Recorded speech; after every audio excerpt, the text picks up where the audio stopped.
Okay, hi. So in this question, we're going to go ahead and find a linear model that best fits this data. So given a price of a iPod Touch, it gives us the weekly demand in thousands. So we just want to make sure in the back of our mind, we always keep that the weekly demand is thousands of iPod Touches. So these are just observed data, and what the linear model in part A will do is give us a line that we can predict values. For example, if let's say we have only these prices of an iPod Touch, but let's just say Apple would say, what if we priced an iPod Touch at $199? What would the weekly demand fit this model? Would the weekly demand be between 184 and 192,000 iPod Touches? So let's go ahead. The first thing we want to do is go to our calculator. And just to make sure we don't get any errors, we want to just go to our y equals button and make sure there are no equations in there. We also want to make sure all these plots are off. So if I were to show you how they look when it's on, it's like highlighted black with white font. So just make sure that they're just always off. And again, this is just for minimizing error when you're running your statistics. The next thing you want to do is go to your list 1 and list 2 and put in the data. So you'll put in your inputs in list 1 and your outputs in list 2. So my inputs, I see that they are already there, but my outputs I may have to modify. Yes, so let's go ahead and clear the list. So I'll highlight L2 like that by hitting the up arrow, hit clear and then down, and it clears the list. And I can start entering the data. So 207, 200, 192, 184, 176,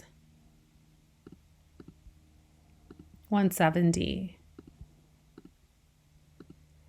And we want to make sure that each list has the same number of data. So if list 1 has 6 data, so does L2. If they are not the same number of data, then you'll get an error when you run your statistics. So those are just some tips of common errors. So the next thing we want to do is go to Stat and go to Calc. We'll go to 4 to get that line. And put in your inputs in list 1 and your outputs Y list 2. So list 1 and list 2 correspond to the inputs and outputs. Freq list, you can leave empty. Store regression equation, you could leave empty, and then for this example, and then hit calculate. So y equals ax plus b means that a is your slope and b is your y-intercept. So when I enter the line, I'm going to enter, and it says specifically to round to 2 decimal places. So when I do this, the slope will be negative 0.3, and rounding correctly, 0.38. So I'll have negative 0.38. And let's go ahead and use the correct variable. Our input is the letter or variable p, so we'll put p. Our y-intercept is 263.88, rounding correctly, so 263.88.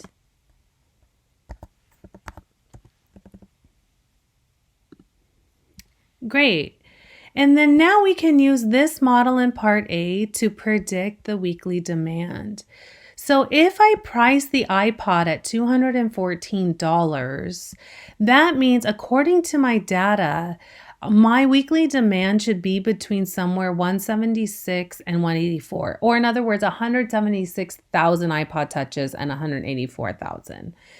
So let's see how good this line is to this data. So again, let's go ahead and put in 214 into our regression line in for P and see what the output is. And then we're going to go ahead and enter our answer in thousands. So let's go ahead and clear this out and use our regression line. So negative 0.38, parenthesis, the price of 214, close the parenthesis, and then add that y-intercept of 263.88. So we get 182.56. But however, again, this is the weekly demand in thousands. So really, this will be 182,500 560 iPod touches. So I'm not going to put in the answer 182.56, but I'm going to put 182,560 iPod touches. And again, it says enter the answer in thousands. So this should be the correct format. Then part C wants you to actually find the price for a particular weekly demand. So if your weekly demand is 178,400 iPod touches, what was the price of that iPod touch?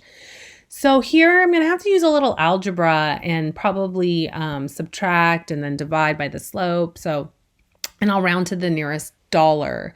So again, I'm not rounding to the nearest cent here. I'll be rounding to the nearest dollar. Now, our table and our line, notice it's not in thousands. It's not written in expanded form. So we'll go ahead and rewrite this number into to fit the model, which would mean that I would move the decimal over 3 times to the left and get 178.4. So when I do some algebra, I'll let you do all the paperwork, but essentially what you're going to do is take 178.4, subtract the y-intercept of 263.88, and then take that value and divide by the slope, so negative 0.38. And again, you can do it on paper and then you'll match and you'll see that this corresponds.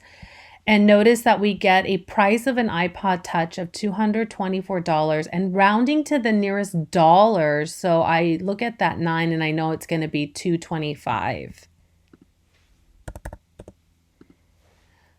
Okay, so that means that if we price an iPod Touch at $225, the demand is the weekly demand is 178,400 iPod Touches. Which makes sense because it's somewhere in here, right? The 178. So let's see. All right. And I hope this helps.